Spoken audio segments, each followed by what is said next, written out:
the Scots champion winner of the Scots Language Awards 2021 is John Hodgart. The Scots Champion Award is for outstanding service to the cause of Scots and fechten for the rights others to speak, write and learn in the Scots lead. He can't join us, but here's a video from Matthew Fett to tell us a wee bit more.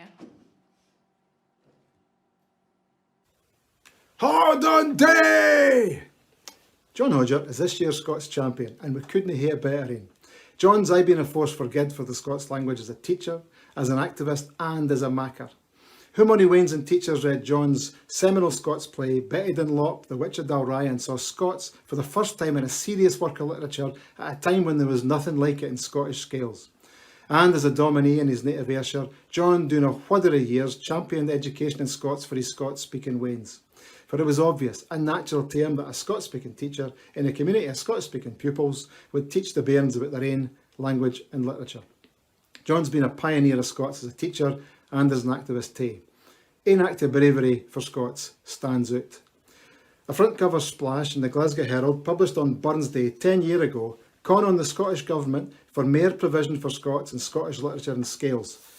John was in the wee group of folk prepared to stick their head over the parapet.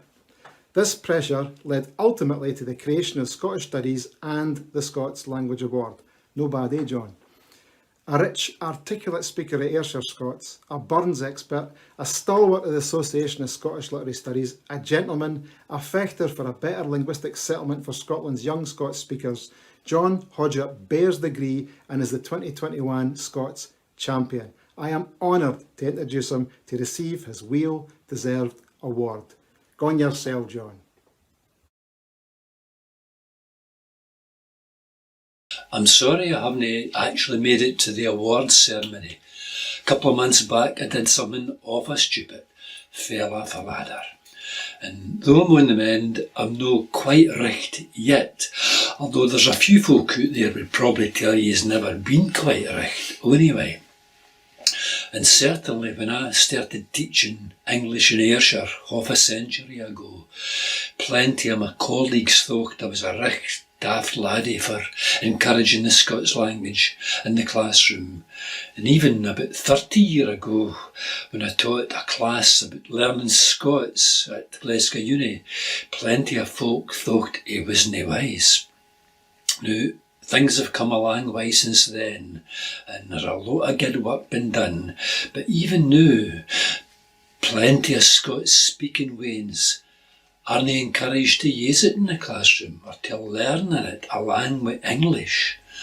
And there's no many teachers qualified to teach about it, never mind some other Scottish topics. And I could go on about that all night. In accepting this award, I'd like to pay a wee tribute to my colleagues in the Association for Scottish Literature, who have done a power of work over the past half century in promoting the teaching of Scottish literature and Scotland's languages.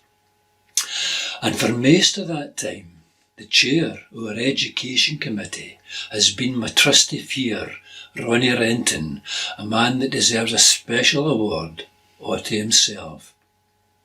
Now I have to thank the ASLS for just recently producing an e-book version of my play, Bessid and Lop, The Witch of Dalry, and planning to produce a revised print edition next year. And on the same topic, I have to thank a group of amazing Dalry women, chaired by a former pupil, who have done a lot in the community of Dalry to make sure that what happened to Bessid and Lop hasn't been forgotten. A couple of years ago, they asked me to write a few verses for them. The few verses became our 70 verses, and the women then persuaded more than 70 Dalry folk to recite the poem on camera, on location, and we've now got a film of the poem. A great creative community project in celebration of the language of the place. And I think this experience then set me off on a rhyming ramble round the rest of Ayrshire, writing poems about every town and village in the Shire. But of course this Ayrshire's at the centre of Scotland's story. It isn't just about Ayrshire. And I have to thank my good friends Matthew Fitt and Rob Wilson for their advice and encouragement in completing my journey and giving me advice about trying to get it published, which is probably the really hard bit. So finally, thanks to Horns Up for Trad for this award. I'm really chuffed about it. Congratulations to all the other folk that have won awards, especially my fella Ayrshireman and ASLS colleague Derek McClure. So enjoy your night, but whatever you're doing, stay off ladders.